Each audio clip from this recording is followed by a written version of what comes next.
حضرت عائشہ رضی اللہ تعالی عنہ فرماتی ہیں، میں نے حضور صلی اللہ علیہ وسلم کو یہ دعا مانگتے ہوئے سنا، اللہم انی اسألک بسمک الطاہر الطیب المبارک الاحب الیک الذی اذا دعیت به اجبت واذا سئلت به اعطیت واذا استرحمت به رحمت وَإِذَا اسْتُفْرِجْتَ بِهِ فَرَّجْتَ۔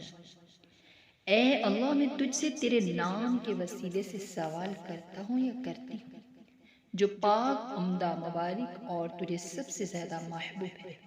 جب تجھے اس کے ذریعے پکارا جاتا ہے تو ضرور متوجہ ہوتا ہے، اور جب تجھ سے اس کے وسیلے سے مانگا جاتا ہے تو ضرور دیتا ہے، اور جب تجھ سے اس کے ذریعے رحم طلب کیا جاتا ہے تو ضرور رحم فرماتا ہے، اور جب اس کے وسیلے سے تجھ سے کشادگی مانگی جاتی ہے تو ضرور کشادگی دیتا ہے۔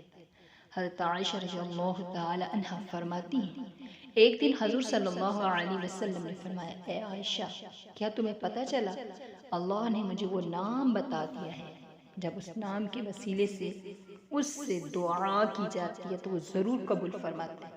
میں نے عرض کیا، یا رسول اللہ، میرے ماں باپ آپ پر قربان ہوں، وہ نام مجھے بھی سکھا دیں۔ آپ صلی اللہ علیہ وسلم نے فرمایا، اے عائشہ، تجھے سکھانا مناسب نہیں۔ وہ فرماتی ہیں، میں ایک طرف ہو کر بیٹھ گئی، پھر میں کھڑی ہوئی اور حضور صلی اللہ علیہ وسلم کے سر کا بوسہ لیا۔ پھر میں نے عرض کیا، یا رسول اللہ، مجھے وہ نام سکھا دیں۔ حضور صلی اللہ علیہ وسلم نے فرمایا، اے عائشہ، تمہارے لیے مناسب نہیں کہ میں تمہیں سکھاؤں، کیونکہ تمہارے لیے مناسب نہیں کہ تم اس کے ذریعے دنیا کی کوئی چیز مانگو۔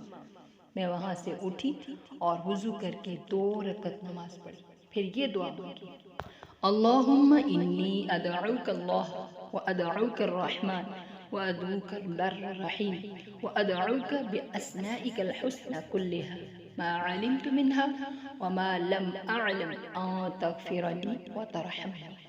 اے اللہ، میں تجھے اللہ کہہ کر پکارتی ہوں، تجھے رحمان کہہ کر پکارتی ہوں، تجھے نیکوکار رحیم کہہ کر پکارتی ہوں، اور تجھے تیرے ان اچھے ناموں سے پکارتی ہوں جن کو میں جانتی ہوں اور جن کو نہیں جانتی ہوں، اور یہ سوال کرتی ہوں کہ تو میری مغفرت فرما دے اور مجھ پر رحم فرما دے۔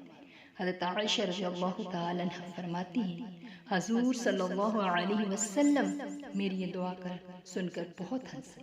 فرمایا، تم نے جن ناموں سے اللہ کو پکارا ان میں وہ خاص نام بھی شامل ہے۔ سبحان اللہ۔